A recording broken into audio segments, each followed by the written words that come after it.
From the earliest writings of man, we know that the human race has been comprised of the haves and the have-nots. When I was a kid back during the Great Depression, I was obsessed with a desire to know what invisible something separated the haves from the have-nots, being a have-not. I wanted to know why so few managed to be well off financially in a country where success is available to everyone. For example, in checking the Statistical Abstract of the United States, published by the Bureau of the Census, I discovered, just lately, that only 10% of the men in this country, 65 years of age and older, have incomes of $6,000 or more a year. More than 80% of all men 65 or older have incomes under $4,000 a year. Only 7.6% have incomes between $7,000 and $10,000 a year, and only 3.7% have incomes of $10,000 a year or more. A man starts his working career in his 20s, often earlier. He's fortunate in that he lives in the free world. He has better than 40 years to make the grade financially in the richest country on earth. Yet, according to the statistics, only about 10 out of 100 will be financially secure by the time 65 rolls around, and only about 4 men out of 100 will be financially comfortable. Now, why? Well, let me tell you how to find out for yourself. Conduct your own survey.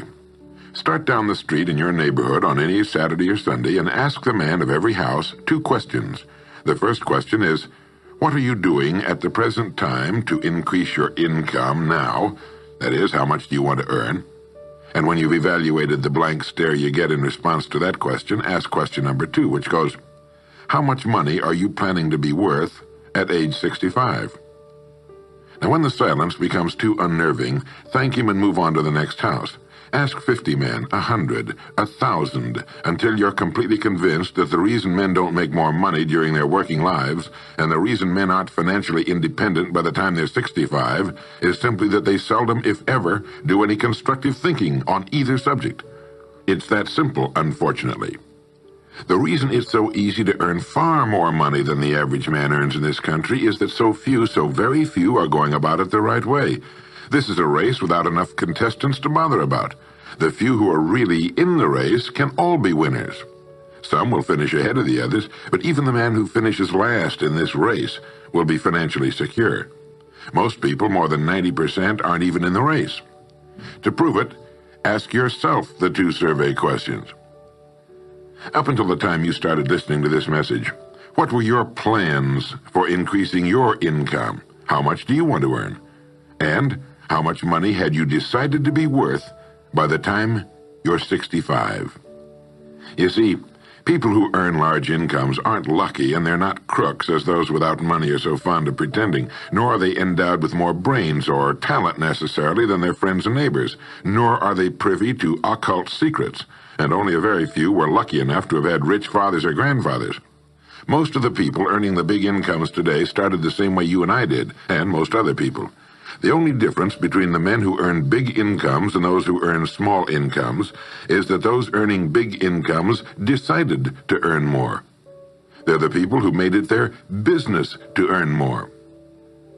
You see, a woman who does not think about baking an apple pie for dinner tonight will never think of looking up the recipe for apple pie.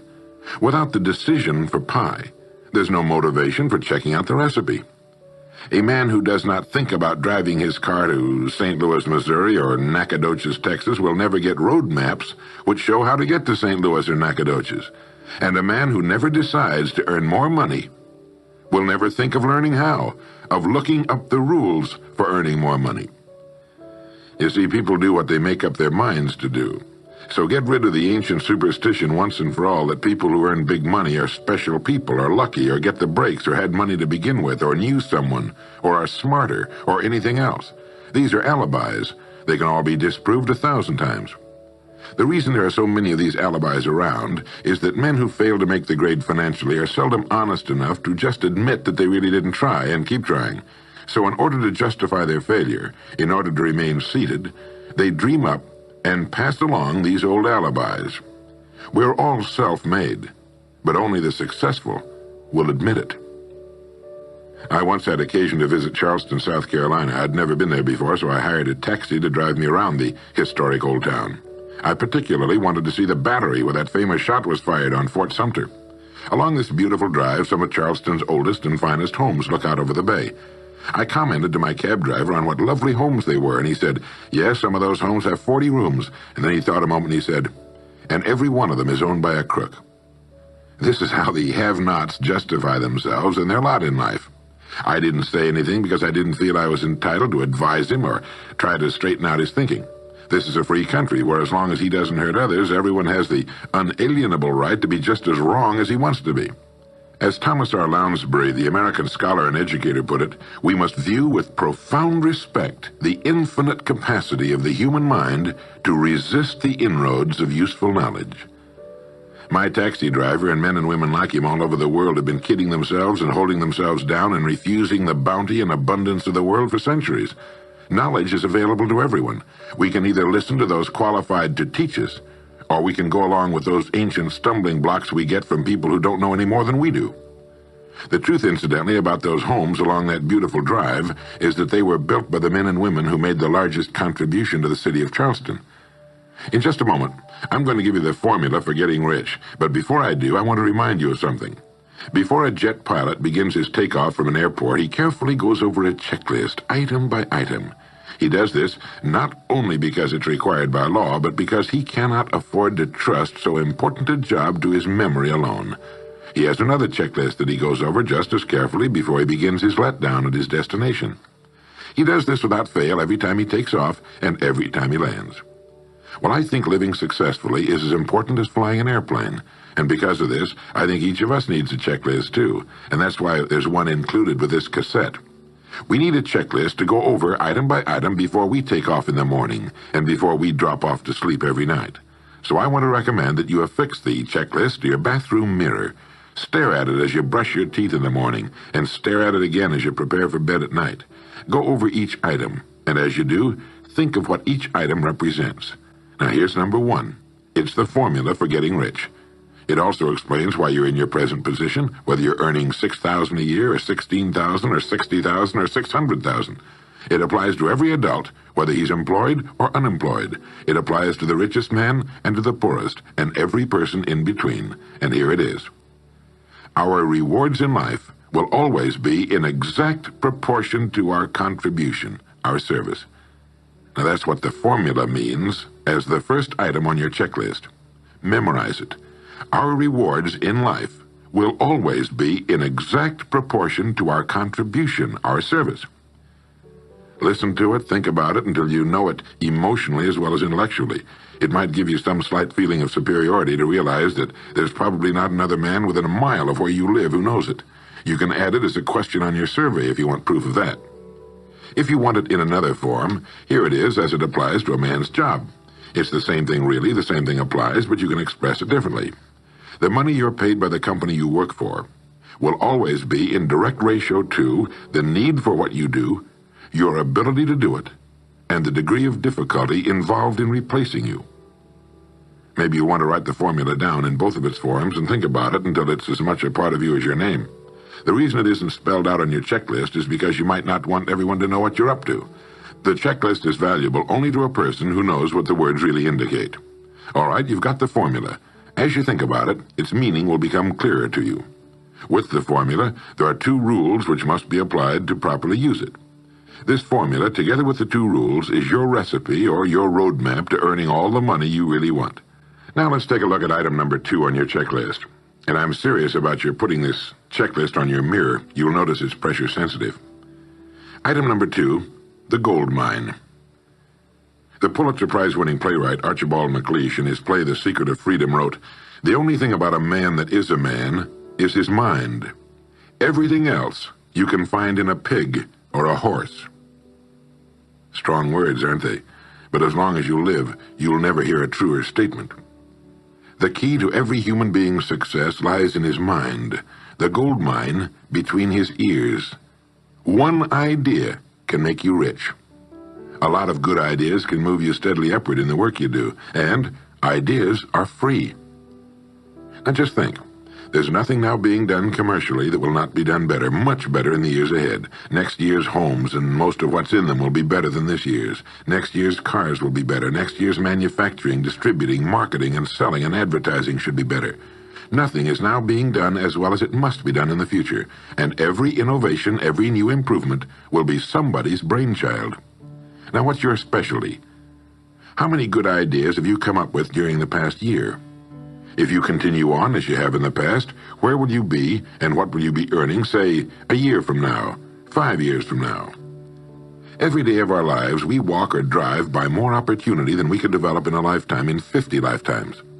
Back in the 20s, Sinclair Lewis wrote that you can kidnap a man, blindfold him, take him to any city in the country with a couple of notable exceptions, put him in a chair in the downtown area, take off his blindfold, and he could sit there a week and not be able to tell you what town he's in. The streets are all alike. The buildings are all alike. The businesses all look alike. This is still largely true today. The reason for this being that most businessmen in this country are playing a game called follow the follower. If a man goes into business, no matter what line it happens to be, the first thing he does is make certain that his place of business, outside and inside, looks exactly like every other place of business of that type in the country. Do you know why? It's because he's been playing copycat since he was a year old and does it without thinking about it. For the same reason kids dress alike in school. He wants to be one of the gang. He doesn't necessarily examine all the business establishments in his field and pattern his on the one outstanding example, the one that inspires him, the one that he can really believe in. He just does what everybody else in his business is doing, and by this simple process, he guarantees his own mediocrity. Whose drum are you marching to, if indeed you're marching to anyone's, and why? Remember, whatever you now do for a living will be done differently, quite differently a few years from now. Never in the history of mankind have the opportunities for all of us been so great. But the great majority of people will be the beneficiaries of progress, not those who bring it about. Which group are you going to belong to? If you want to be a contributor, not just a beneficiary, here's the first rule. It appears on your checklist as the gold mine. So, think. Think deliberately and with a purpose. Use the gold mine between your ears. Begin by thinking at a special time every day. Back during the Depression, a New York lumber dealer was growing rich while other lumber dealers were going broke. When asked how he did it, he said, "Every evening when I get home, I close myself up in a quiet room, sit in a comfortable chair, and ask myself, how will my business be conducted 10 years from now? Then I try to do it now." Instead of competing with every other lumber dealer, which is what they were doing, he was creating. He was doing the very thing man was designed to do, the very thing man does best. A company growing at the rate of 10% a year will double its size in less than 8 years. But a man can improve his effectiveness 50% or 100% a year or more.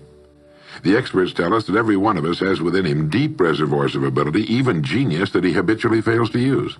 Well, let's begin now to reach into these deep, rich areas of pure net profit and use more of our real abilities. Let's think. Here's the best way I've found to make yourself think. Start getting up a little earlier than you're accustomed to. Right off the bat, this gives you extra time that 95% of the men in this country are not using at all. 1 hour earlier a day gives you 6.5 extra 40-hour weeks a year. But at this time in the morning, take a refreshing shower, dress, get yourself a fresh, hot cup of coffee if you're a coffee man, and then sit down to a clean sheet of paper. At the top of the paper, write your financial goal. Now, this is the amount of money per year you intend to earn soon. Incidentally, you might like to keep this to yourself, too. It's nobody's business but yours. Then, start to think. Think about your goal and what it'll mean to you and your family. Then see how many ideas you can come up with to help you reach that goal. Ideas to improve what you now do for a living. Ways of increasing your contribution to match your income goal. You know, jobs don't have futures. People do. No matter what line of work you may be in, there is within it more than enough opportunity to last a lifetime. You don't have to think of brand new ideas or revolutionary new ways of doing things, although you well might come up with some. Think of ways of improving what is now being done. If you are to increase your income by the amount you've specified, you must find ways of increasing your contribution, your service. And the key to this is to be found in your mind, in that gold mine between your ears. Try for 5 ideas every morning and write them down, and save those sheets of paper in a special idea file. Many, perhaps most of your ideas will be worthless, but some of them will be very good. A few will be excellent, and every once in a while you will come up with something really outstanding. You see, 5 ideas a day is 25 a week if you don't think on weekends. Now that's more than 1,000 ideas a year. One idea can get you to that income you're shooting for. The law of averages swings so far in your favor you just can't miss. Try to develop a sense of expectancy. That is, try to hold the feeling that the goal you're shooting for is a sure thing, and that it's only a matter of time before it's realized. You know, Henry Ford didn't start making cars until he was 45. A friend of mine started a new company at 65. He's still going strong, and his new company has sales of better than $300 million a year. It's almost never too late. Try not to think of things outside of your own line of work or whatever it is you're most interested in. To think well and profitably, you must discipline your thinking. Keep it on course, controlled, keep it in one field, specialize. Now for the final item on your checklist. It appears as the word. And the word is attitude. Attitude has been called the most important word in the language. William James put it this way. He said, "The greatest discovery of my generation is that human beings can alter their lives by altering their attitudes of mind." Now, this is something to think about. Can alter their lives by altering their attitudes of mind. It's another way of saying we become what we think about. Look at it this way. Your total environment, if you've been an adult for any appreciable period of time, your total environment is a reflection of you as a person. The house and the neighborhood in which you live, the car you drive, the clothes you wear, the job you do, the people with whom you regularly associate. Your total environment is an exact and merciless mirror of you as a human being. Now, if you feel your environment can stand some improvement, you have only to improve your attitude, and your world will gradually change to reflect the changing person. Here's how to change your attitude. Beginning now, begin to act as would the person you most want to become. Now that is, if you were already in possession of the goal you're shooting for, how would you conduct yourself in all of your affairs?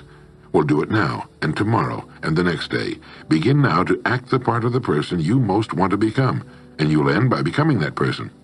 Subtly, in little ways, in the way you dress, in the way you talk, in the unfailing courtesy you show to every person with whom you come in contact. Begin to act the part of the person who has already achieved that which you're shooting for. The German philosopher Goethe gave us the secret when he said, before you can do something, you must first be something. When you behave like the person you most want to become, the things that person would have will tend to come to you. It's simply cause and effect. Don't be in too big a hurry. It takes longer to build a skyscraper than a chicken coop. Build slowly, steadily, and well. Then when you make it, you'll keep it. You'll stay on top. Always be suspicious of the so-called get-rich-quick scheme or sudden success. Never forget that word, attitude. It's your attitude toward the people with whom you come in contact that will determine their attitudes toward you. The person with a great attitude toward life and the world is the person other people call lucky. He's not lucky. He's just using our old friend cause and effect. His causes are excellent, and his effects have to be just as good. Well, that's it. 3 things to remember. 3 things to practice every day.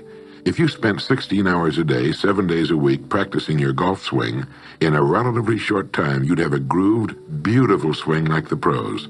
So practice your new attitude every day, every waking hour. Practice thinking a few minutes every morning, and you'll find yourself thinking all day long. And remember the formula. Our rewards in life will always be in exact proportion to our contribution, our service.